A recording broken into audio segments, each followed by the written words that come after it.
Hi, hello guys. இன்னைக்கு simple and டேஸ்டியான கொண்டக்கடலை பிரியாணி எப்படி பண்ணலான்னு பார்க்கலாம். வாங்க வீடியோக்குள்ள போலாம். ஒரு கடாயில 3 ஸ்பூன் எண்ணெய் ஊத்திருக்கேன். எண்ணெய் நல்லா சூடாயிடுச்சு.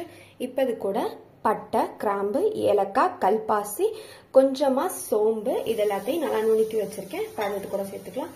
இது கூடயே ஒரு பிரியாணி எல்லாம் சேர்த்துக்கோங்க. ஒரு நிமிஷம் போல கிண்டி விட்டுக்கோங்க.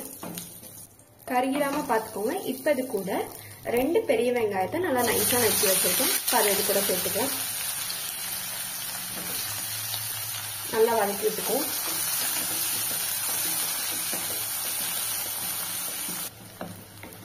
வெங்காயம் நல்லா வதங்கிடுச்சு.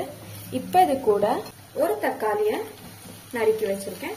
இது கூட சேர்த்து நல்லா வதக்கிக்கலாம். இப்போ இதுவும் நல்லா வதங்கட்டும். தக்காளி இன்னும் நல்லா வதங்கணும். அதுக்குள்ளேயும் ஒரு ஜார்ல 5 பச்சை மிளகாய், 3 பல் பூண்டு, ஒரு கைப்பிடி அளவு கொத்தமல்லியும் புதினாவும் எடுத்து வச்சிருக்கேன். இப்போ இதை நல்லா தண்ணி ஊற்றி நல்லா நைஸா அரைச்சு எடுத்துட்டு வந்துடலாம். இப்போ பாத்தீங்கன்னா தக்காளி நல்லா வதங்கிடுச்சு. இப்ப இது கூட நம்ம அரைச்சு வச்சிருக்க பேஸ்ட சேர்த்துக்கலாம். இது நல்லா பச்சை வாடை போற வரைக்கும் நல்லா வதக்கி விட்டுக்கோங்க. கொஞ்சம் நல்லா எண்ணெய் பிரிஞ்சு வரணும். அப்போதான் பிரியாணி டேஸ்டா இருக்கும். இது கூடயே 1 ஸ்பூன் இஞ்சி பூண்டு பேஸ்ட் சேர்த்துக்கலாம். புதினாவையும் கொத்தமல்லியையும் கொஞ்சம் அதிகமா சேர்த்துட்டீங்க அப்படின்னா கொண்டக்கடலை பிரியாணி மாதிரியே இருக்காது, புதினா பிரியாணி மாதிரி ஆயிடும். அதனால ஒரு கைப்பிடி அளவு, 2ஐயும் சேர்த்து ஒரு கைப்பிடி அளவு மட்டும் சேர்த்துக்கோங்க. இப்ப இது கூட கொஞ்சமா மஞ்சள்தூள், தேவையான அளவு உப்பு, 1.5 ஸ்பூன் தனி மிளகாய் தூள் சேர்த்துக்கிறேன். நீங்க உங்க காத்துக்கு தகுந்த மாதிரி சேர்த்துக்கோங்க. இப்போ இதுவும் நல்லா பச்சை வாடை போற வரைக்கும் வதக்கி விட்டுக்குவோம். எண்ணெய் நல்லா பிரிஞ்சு வரணும். இப்போ பாத்தீங்கன்னா நல்லா பச்சை வாடை போற வரைக்கும் நல்லா வதக்கி விட்டாச்சு.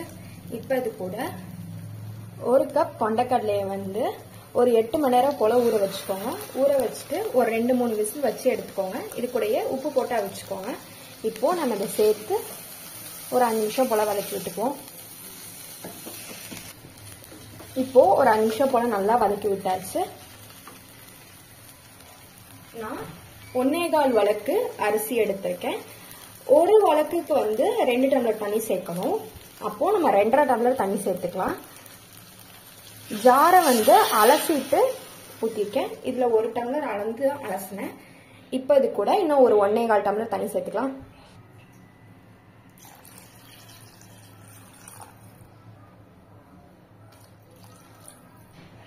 இப்போ இது நல்லா கொதிக்கட்டும். இப்போ பாத்தீங்கன்னா இது நல்லா கொதிக்குது. இப்பவே உப்பு வரப்பெல்லாம் பாத்துக்கோங்க. இப்போ நம்ம இதை ஒரு குக்கருக்கு மாத்திக்கலாம். அரிசியை நல்லா கிளஞ்சி எடுத்து வச்சிருக்கேன். இப்போ அது கூட சேர்த்துக்கலாம்.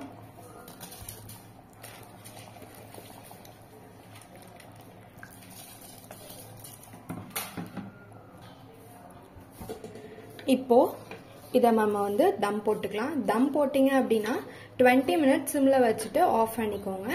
விசில் வச்சீங்கன்னா 2 விசில் வச்சு அமர்த்திக்கோங்க.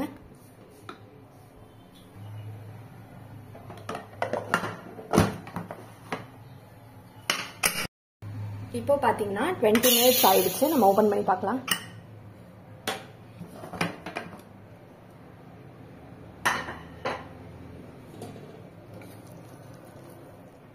நல்லா வெந்து வந்திருக்கு.